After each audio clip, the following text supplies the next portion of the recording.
we're back. Hello, buddy. Welcome back to the channel. My name's Adrian, and welcome back to some more Bloodborne. The last time I played Bloodborne was like a couple of months ago, where I did an entire full run on my PS4, and I beat it using like a skill/dexterity build, and it was one of the most fun playthroughs I've ever done. And I think Bloodborne is one of my favorite Souls games of all time. It's fast, it's gritty, it's moody, it's dark, it's edgy, and the entire story takes place in a singular night. And if you guys heard from Nintendo Direct, there's going to be a Bloodborne 2 or Dusk Bloods releasing on the Nintendo Switch 2 in 2026. So I thought, why not do another playthrough on Bloodborne, but not just any playthrough. We're doing a playthrough on the PC in 60 FPS. That's right, I have successfully loaded up Bloodborne on my computer, and we should be able to properly play through Bloodborne without too many crazy crashes, all in 60 FPS. So yeah, I am very unbelievably excited to do this because I've always wanted to play Bloodborne in 60 FPS. This game is just an absolute masterpiece, and it is a crime that PlayStation has not remastered this yet. But yeah, if you guys want to see a full series on this, or you guys want to see the entire thing, or a specific weapon, or anything like that, then leave a like and a comment. This is honestly just like for my personal enjoyment, because I genuinely think that Bloodborne is my favorite Souls game. I still gotta play Sekiro, but I'm kind of scared about that. So I think what I'm gonna do is I'm gonna go off of a strength build. I'm gonna start off with Lone Survivor though, because you get the most HP with that. But I think what I'm going to do is go for a strength build. I did dexterity, so I kind of know how dexterity works and how skill works and how that scales with viscerals, but I've never done a proper strength playthrough, and I feel like it's going to be really interesting doing a strength playthrough, since Bloodborne is technically like a very fast and very speedy game. But as you can see, folks, we are now in 60 FPS. It's a little bit weird for me because I'm used to like 120 on my monitor, but if you like go back on my old Bloodborne playthrough, you can see the stark contrast. 720p 30 FPS to this 1080p 60 FPS. Yeah, hopefully everything should be fine. There might be an occasional crash here and there and like a sound glitch, but oh, dude, the sliding feels so smooth. It's crazy because I was watching my Subnautica video and I was checking out the comments, and one of you guys actually commented that you guys wanted to see like another Bloodborne playthrough, and I was like, dude, that's crazy because I'm literally doing one right now. All right, so we killed that guy. We need to actually die in order to get our weapon or go to the first lamp. So here's the thing. We're not just playing regular Bloodborne on the PC like 60 FPS, even though it's already smooth and it looks nice. I've actually downloaded a mod, and this mod actually lets me add shaders, and this completely transforms how Bloodborne looks. And I'm talking about, it makes everything more gritty and ambience, and oh, it just looks so good. It's more noticeable when you have like a torch and like you're in darker areas, but look at this difference. This is the regular game.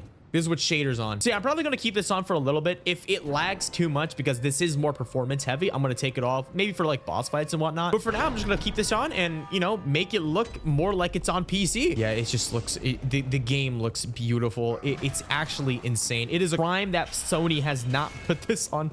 Like, they're literally sleeping on free money. The amount of people that will buy the Nintendo Switch 2 just for Dusk Bloods is already staggering. So the shaders do kind of trick out the game a little bit. Like, for example, sometimes when you load into an area, it's really bright, but look, this is with shaders, this is without. Like, this looks good, don't get me wrong. We're on the PC, everything's crisp and everything's clean, but then boom, shaders, so much more foggy. The ambiance, I don't know. You guys tell me if you guys want it on or you guys want it off. All right, so I can pick one of these things, axe or cleaver. I like to typically go with the axe. I've never actually done a strength build. I love the threaded cane. I think it's my favorite weapon in the game. I'm gonna go with the axe though, because I feel like that's more strength buildy, and then I'm just gonna go with the hunter pistol. Okay, so what I need to do right now is I need to get one insight, and you can get insight from, I think, fighting Gehrman or fighting the Cleric beast for the first time. The reason why we need one insight is because having one insight is actually what allows you to level up for the first time. I learned that the hard way. I actually tried to do a Bloodborne playthrough earlier, but it wasn't just going to be like a regular playthrough. It was going to be a randomized playthrough. But what ended up happening is I randomized it too much, and my game literally just had end game enemies, and I couldn't beat it. I tried to re-randomize it, but like it was just so glitchy and it just wouldn't work. So I just stopped and gave up the whole playthrough. But yeah, the amount of times I was trying to do a randomized playthrough running through this part of the city, I could not get through and kill anything. Also, just look at the difference. This is the regular game. Like, it's not that it looks crazy different, but it's like, this already looks fantastic. But then you put on the shaders and it's like a different experience. Like, this looks good. And then you put this on, just looks so much more grim and dark, and oh my god, I love it. So I'm just gonna open this up, and then I'm gonna walk over here. I forgot how annoying this guy is. You have to parry him to kill him.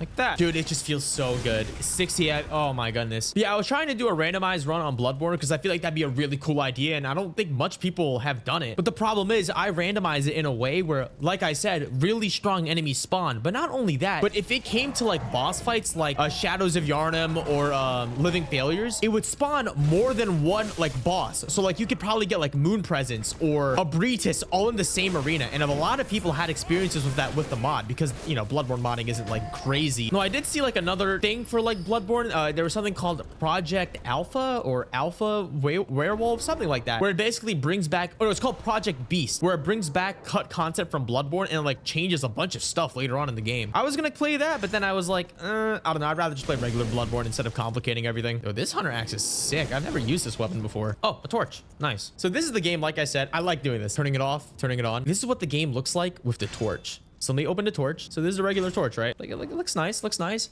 Boom. Look at how dark and gritty it looks. It's very orange though, because you know it's a torch. Okay, we're gonna open up this. This should be the shortcut. Okay, so I do want to go and get the Cleric beast like insight, but I'm gonna go down here instead and unlock the shortcut real quick. Dude, when I was doing the randomizer, there was an enemy here. It's not the ogres. It was some guy from the DLC, and it kept one-shotting me over and over again. I really wanted to do the randomizer playthrough, but like, dude, it was crazy. I had like Marigo's Wet Nurse spawning in as regular enemies. Father Gehrman even spawned in as a regular enemy. Dude, it was just a mess. There we go. I forgot how fun parrying is. It sucks that strength doesn't scale the parrying. Now, I could probably first try Cleric Beast, but I don't really want to. I'll try it out. If I die, I just get access to leveling up. It's not so bad. Oh, wait, I forgot. I have to go down this way. I think this way unlocks the area for Father Gascoigne. Dude, playing this is so much easier after I did the randomizer. Like, I didn't even go far in the randomizer. I just went, like, I think I tried to beat Father Gascoigne. I tried to beat everyone else, and I just kept dying over and over again because there's DLC enemies in the beginning of the map. Okay, it's kind of lagging here, so I'm just going to turn off the shaders real quick. All right, let's see. I don't have the new armor set or the hunter armor set that you pick up in the sewers. I might get that, but I'm not sure if I need it. I could probably first try Father Gascoigne, really. Father Gascoigne's not that hard, especially if you can just keep parrying him and throw Molotov cocktails at him. This is one of my favorite soul grinding spots. You just walk up, let everyone run up, and then this should turn on fire, right? There we go. Let me push it. I should be able to first try this. I'm gonna be very sad if I can't.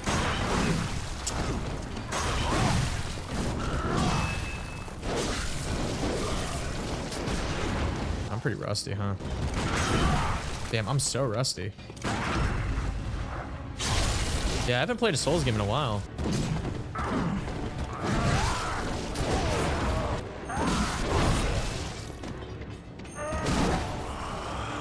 Oh, what's that smell? How does that not parry him?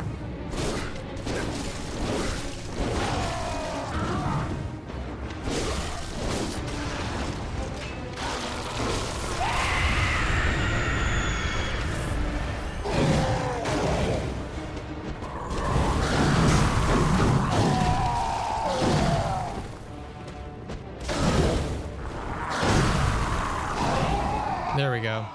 Yeah, you can use the Molotovs to just cheese them. All right, we got the insight we needed to level up, so now we can go back home. I'll probably go back and fight Cleric Beast as well, because I need that. Yeah, I think I struggle more with Cleric Beast because Cleric Beast is so loud and tanky. I don't know why. Let's just do a bunch of strength. All right, let's go back to Central Yharnam. I should be able to just walk over there. I need to farm some heals though, so I'll do that really quickly. Yeah, it's crazy how different this game feels in 60 FPS. Everything's so smooth. I do wish I had a different weapon though, because I want to try like all of the new, not new, but like all the different trick weapons, because technically every single weapon is just 2 weapons. All right, how many blood vials is this? 6. That's good enough. I like to bring a couple more for Cleric Beast, but I feel like 5 should be enough. The only hard part for Cleric Beast, for me at least, is that it screams so much and it covers like all of my screen. I also don't lock on for that fight. I feel like I do worse when I lock on. But yeah, if only we got a Bloodborne 2 instead we're getting Dusk Bloods on the Nintendo Switch. You know that game's performance is gonna be weird. It's gonna be crashing and whatnot.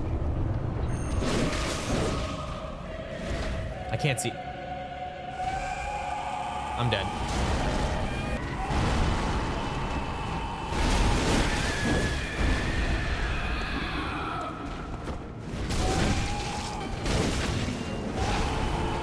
How did that not hit? Oh, the moveset's kind of funky. Do you see how loud this guy is? Like... Dude, my charge R2 takes all my stamina. Dude, wait, I love this charged R2. Jesus. Did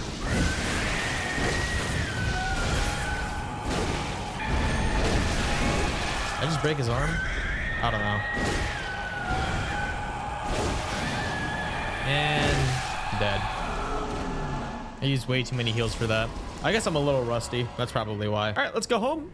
Put this all into HP. And now let's go to the next area. Actually, I should probably pick up the Hunter armor set. I'm gonna put all this into HP because I need more HP. Tomb of Oidon. So here's the thing, right? When you're playing on the PC for Bloodborne, the game is still relatively like unstable. So it'll crash a decent amount. And if it crashes, it like messes up your audio. So you kind of have to do like a little balancing. Like if you make like, I think about like half an hour to about an hour worth of progress, you should at least save and quit. If you don't save and quit, you're probably going to lose a lot of stuff, or you're just going to crash completely out of nowhere. Oh, dude, I know what's coming next. It's going to be the Blood-Starved Beast. I hate the Blood-Starved Beast. I just hate everything about Blood-Starved Beast. Like the way that you get there, you got to go through that like that Gatling gun, man. And then even when you get there, you have to like run through all those dogs. It's just terrible. All right, now we're at the church. We can light this up. I mean, Cathedral Ward. So I know that since I'm doing a strength playthrough, I need to open this door. I need to kill the Blood-Starved Beast in order to do that. The reason why I need to get in there is because there's something called Ludwig's Holy Blade, which I've never used before, but apparently people say it's really, really good. Oh my gosh, dude, I remember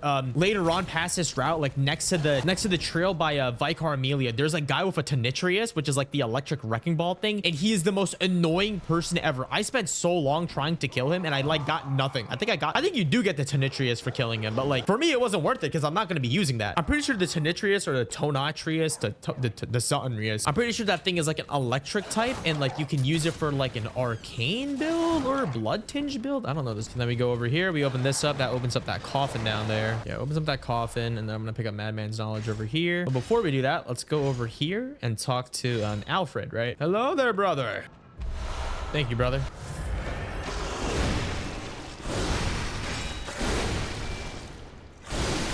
Damn, this is so much easier than the cane. Let's go, buddy. We're gonna go conquer the world together. All right, light this lamp, and then this is the one with the the guy that shoots the machine gun at you. Yeah, I hate this area. This is literally like where I quit when I was a kid. Old Yharnam. Go down here, kill this thing. This should give us the yep, bloodstone shard. So now we can upgrade our weapon, but now we can keep dropping down. I'm pretty sure this leads to the downstairs area, but I don't know if I unlocked it yet. Okay, yeah, you drop down here, there should have been a door here. Yeah, but we can't open it from here. We have to actually go to the other side. Pretty sure these explode. So we go here, and then there should be an elevator we can activate, and then that leads us down here, and then we open up another door, and then we have a shortcut. So then we can access all the areas, and I'll have to deal with that like machine gun man sometime later. I don't even think he gives you anything if you kill him. Yeah, I hate this. Yep, there's a beast guy over here. I remember if you actually walk over here, you can't open this door, but beyond the door, I believe is Dark Beast Parl. Yeah, it doesn't open from this side. And then I think a wolf jumps out of here, right? Yep. Perfect. And this leads to the shortcut right here. Bingo. The thing that kind of sucks about Bloodborne is that you always have to keep farming and hunting for materials to like heal and get Quicksilver bullets, which I feel like it makes sense like lore wise, and I can understand why they went with that, but dude, it sucks when you have to grind for a boss, you fail everything, and then you got to go all the way back, then you got to farm for all this stuff. And why can't I fortify? Oh, I have to actually unlock it first. Blood gem fortification. Boop. All right, we're level 18. Let's try the Blood-Starved Beast. We might be under leveled, and if we are, that's fine. I also only have 2 blood vials. Blood-Starved Beast isn't even that hard. It's just like the amount of poison that it lobs at you is crazy. You could specifically die only from the poison. Is it poison or something else? I forgot. I remember when I first played this, I didn't even know that shortcut existed. All right, I'm probably gonna die here, but it'll be worth a shot, right? I hate the Blood-Starved Beast so much. It's so loud and ugly. I don't know how I hit that.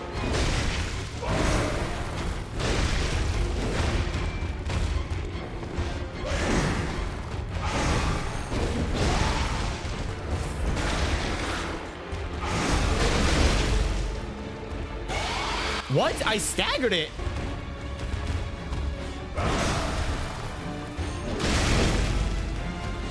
Did I not stagger it again? I heard the sound effect. Oh, I'm poisoned. It's over.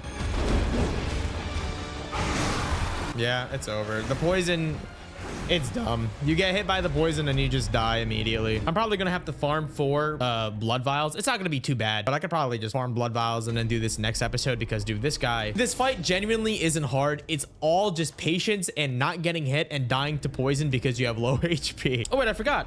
I have shaders. I completely forgot about my shaders.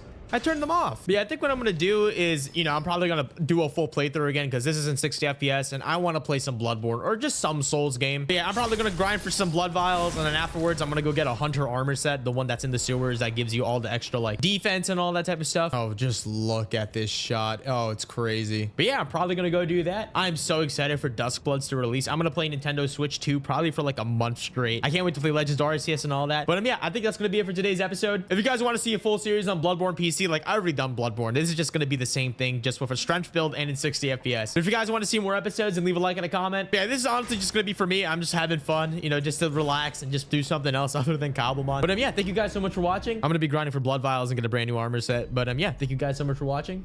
And it's been Adrian, guys.